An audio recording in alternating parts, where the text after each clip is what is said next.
नमस्कार। मुख्य खबर कुंडुली बोरंग एवं जंभीराई रे बीजेडी विशाल कर्मी सम्मेलन एवं निर्वाचन सभा।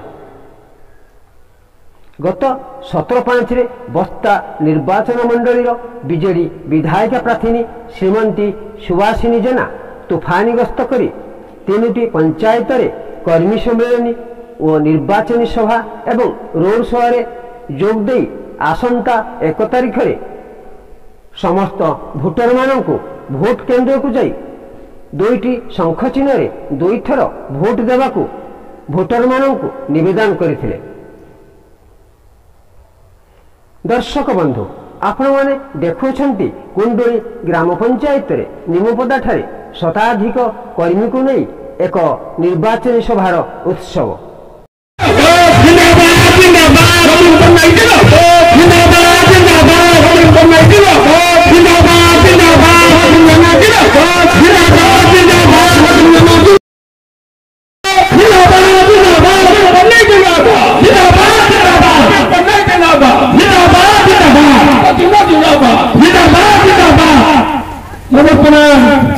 निवेदन रखिए आम मैंने जहाँ को अपेक्षा करूँ आम मान प्रिय प्रार्थी जी निश्चित भाव में आम मान विधायक हो सारी ए कथा आम स्वीकार करवा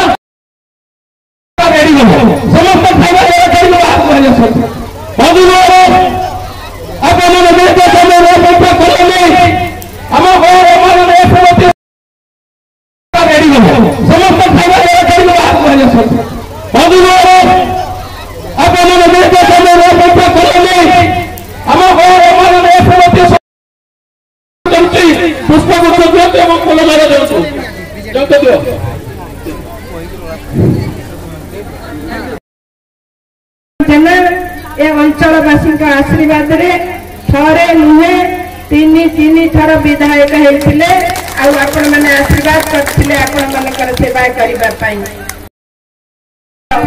पीसीसी प्रेसिडेंट होते आपण मैंने आशीर्वाद करते 5 दशंधि धरी 50 वर्ष धरी आपण मानकर सेवा करते। निर्वाचन मंडली सर्वोपरि आम अंचल महिला माने किभली आत्मनिर्भरशील हेबे से बाबद मु काम करी। द्वितीय कथाटी मो युवक भाई बंधु माने किभली आत्मनिजुक्ति पाइबे किभली कर्म निजुक्ति पाइबे से बाबद मु काम करी। ए दुईटी कथा मु निश्चिंत भाव में करी। आगे माननीय प्रिय मुख्यमंत्री को मो अंतर टिकट मुझे सत कथा सब कथा कहि किसी भूल कहबी कि मिछ कथा कहबी। आपणकर जेबेठू मत दायित्व दि जाइए सेबेठू मु राति शोनी ठीक सब बेले अंचल समस्या नहीं माननीय प्रिय मुख्यमंत्री पाखे पहुंची सब कथा सब समय समाधान करिसेंती। से बस्तार एलएसी हो कि बालियापाड़ एलएसी हो से युवक मान इंडस्ट्री हो कि बंदर हो आज्ञा ये बहुत कथा मिछ कथा कहुच्छी आपण मैंने कहारी कथार जीवेनि।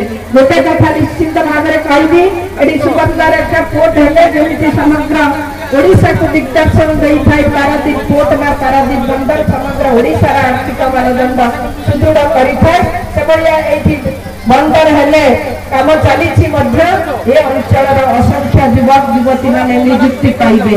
से योजना 18-35 वर्ष भितर जो युवक युवती अच्छा से 2 लाख टंका बिना सुधरे ऋण ता छाड़ी आपण मानकर कृषक मानक बिना सुधरे ऋण ता छाड़ी आपण मानकर हायर स्टडी बा उच्च शिक्षा अनुदान यही लोक को सहायता बढ़िया गोटे इस्ताहार प्रकाश करिसेंती। मु कहबी सेटा होउछि by the people of the people.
ସଭାରେ ମୁଖ୍ୟତଃ ଭାବେ କୃଷକ ମୋର୍ଚ୍ଚାର ଜିଲ୍ଲା ସଭାପତି ଅଜୟ ସାମଲ ସଭାପତିତ୍ୱ କରିଥିଲେ ଏବଂ 22 ନମ୍ବର ଜୁନର ଜିଲ୍ଲା ପରିଷଦ ସଦସ୍ୟ ନିଶାକର ସେଠୀ, ବିଜେଡି ବ୍ଲକ ଛାତ୍ର ସଭାପତି ସୁଶାନ୍ତ ବେହେରା, କୁଣ୍ଡୁଳି ଗ୍ରାମ ପଞ୍ଚାୟତର ସରପଞ୍ଚ ଜୟନ୍ତ ଦାସ, ଦୁର୍ଜୟ ମହାନ୍ତି, ସମିତି ସଭ୍ୟା ମମତା ମଲ୍ଲିକ, କୈଳାସ ମଲ୍ଲିକ ଏବଂ ଯୁଧିଷ୍ଠିର ମହାବିଦ୍ୟାଳୟର ପୂର୍ବତନ ଅଧ୍ୟକ୍ଷ ଶ୍ରୀଯୁକ୍ତ ଜଳନ୍ଧର ମଲ୍ଲିକ ଯୋଗଦେବା ସହିତ ବହୁ ପ୍ରମୁଖ ନେତୃବୃନ୍ଦ ଏହି ସଭାରେ ଯୋଗ ଦେଇଥିଲେ।